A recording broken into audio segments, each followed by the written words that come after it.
Doug, I just want to brag a little bit, okay? So I came back from a trip and I got hold of physical copies, one of my favorite books. So this is just, I just want to geek out. You're a geek too, right? Let's geek out. Okay. Number one, look at this. Look at the cover. It's so gorgeous. Animal Farm. Seriously? Seriously. This book, like, I didn't expect, like, Animal Farm to be something that I would genuinely love because I read 1984 and I thought to myself, like, ooh, the writing here is incredible. Let me check out more of his stuff. And Animal Farm seemed the shortest. And at the beginning, I was like, okay, this is kind of interesting. And it kept progressively getting more insane to a degree that I was like, oh my god, I feel so rage. Like the rage that I feel could tear down a planet. You know what I mean? So, yeah, Adult Farm. I got it. Hardcover, unopened, sealed.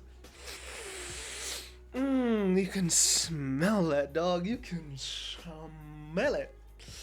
Uh, I'm not gonna open it. I read it multiple times now, but it's always been like digital. But this is like, you know what I mean? Dog, yeah!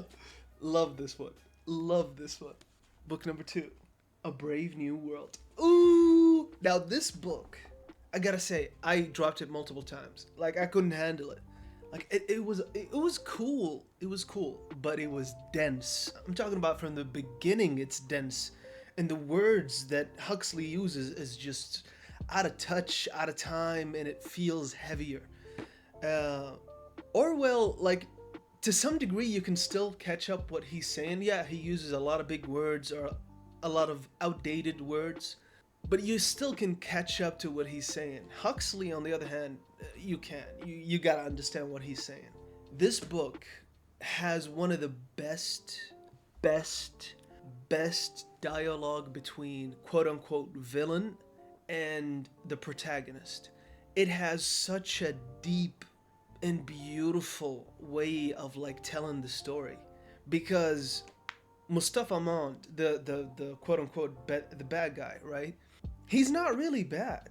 The like I don't want to spoil anything, but the way that the writer goes about it is just genius, absolute genius. Because instead of a fight or how dare you and yelling and all that stuff, no. Just sit down, sit down, sit down.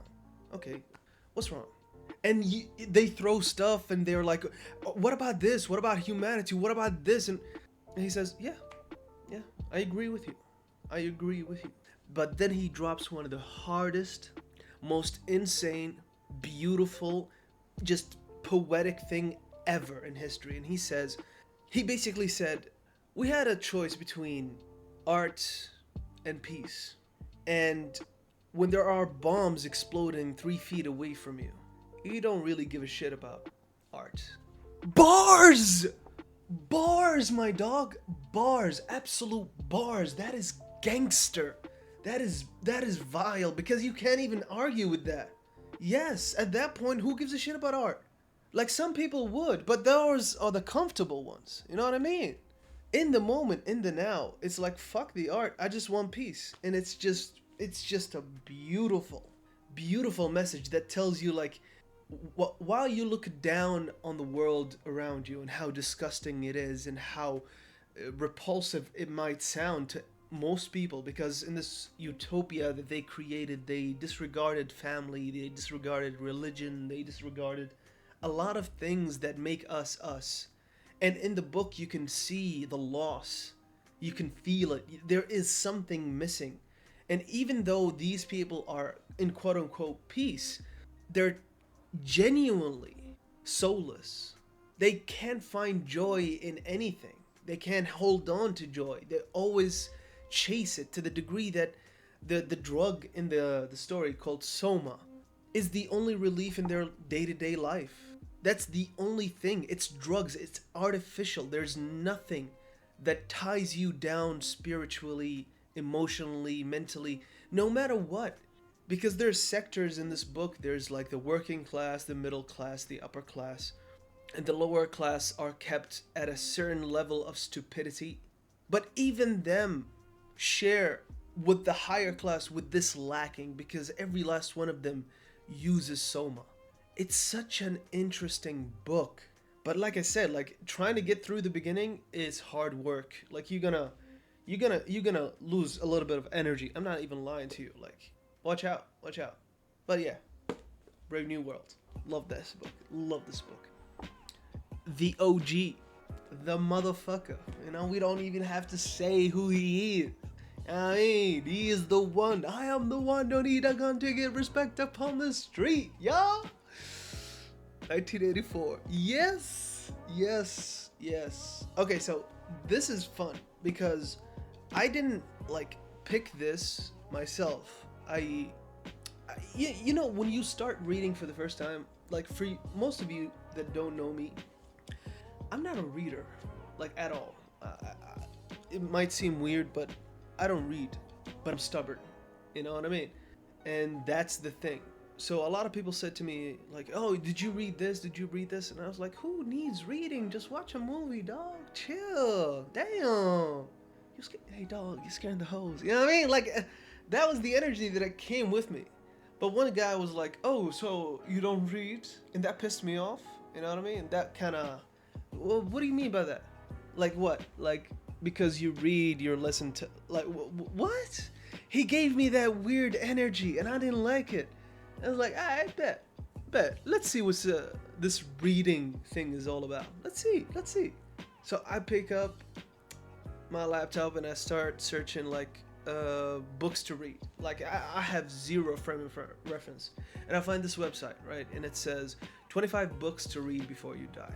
And I'm seeing this big list and it has things like To Kill a Mockingbird, Handmaidens, stuff like this that really a lot of people talk about to this day. And I'm like, okay, let's find something. And I find 1984. I like the title. It's just a number. There's nothing, no context, no nothing. And I was like, bet, let's check it out. To tell you, this book is one of the only few books that broke me in the most beautiful way possible. I'll be underselling it, to be honest. This book is magnificent because you feel yourself with the main character. I think his name is Wilson, maybe. But the more you like follow his character, the more you go into his world, the more you feel like you are him, and you see similarities between his world and your world. To some degree, you feel oppressed with him. You feel caged with him. You feel the fear with him. You feel the anxiety with him. And when you get to that part and you just like, oh my god, the ending broke me. Like, I'm not even joking when I say like the ending broke me. I remember the memories that I had with my sister is just amazing with that book. I remember we used to drive to her college back and forth, and we only had like an hour and a half drive back and forth. It's like a long distance with the traffic and everything. So we had a lot of free time. So we usually listened to audiobooks during that time, you know, just to pass and have fun. One of the books that we read together was 1984. And let me tell you when I say that both of us were on the edge of our seat each time. Like, what happened? Like, that was us in the car. It was hilarious. Which brings me to the first book that we read together. You know what I mean? Like the very, very first book. And the second book that broke me. Those two are the only two books. 1984 and Flowers for Algernon. Oh my god. Like, if you don't read at all, I recommend you reading Flowers for Algernon. The way it's written, it's genius. It's absolute genius, right? Because you follow this kid who's mentally disabled or low IQ or has some kind of syndrome. I don't know, that sounds like a disabled. You know what I mean? The fucked up in the head. You know what I mean? Like, that's more like, you know what I mean? The people that got a couple of clicks missing. I don't know. Anyhow, so he goes to that school. They tell him, like, take notes, take journaling, all of that stuff, just to help you with reading and writing and all of that stuff. So it's a journal style. Basically, you get introduced to this world not through like a narrator or a third person or a first person. You get it from notes left on the pages. So you'll find skips in time, like fast forwarding through events, such a genius way. The writing in the book even gives you the same level of mentality of the character. So in the beginning, there are a lot of things that are misspelled or misspaced, especially if you get the right copy. Some copies keep that. Some copies go like, no, no, let's keep it just. It is what it is. But if you find the right copy, you'll find like the differences between the writing, which is amazing. That's my favorite book. And to this day, it's been like what, 7 years since I last read it. I will never reread it. I will never read it again. It just destroyed me, bro. It just destroyed me. I'm not even joking. Flowers for Algernon. Dog?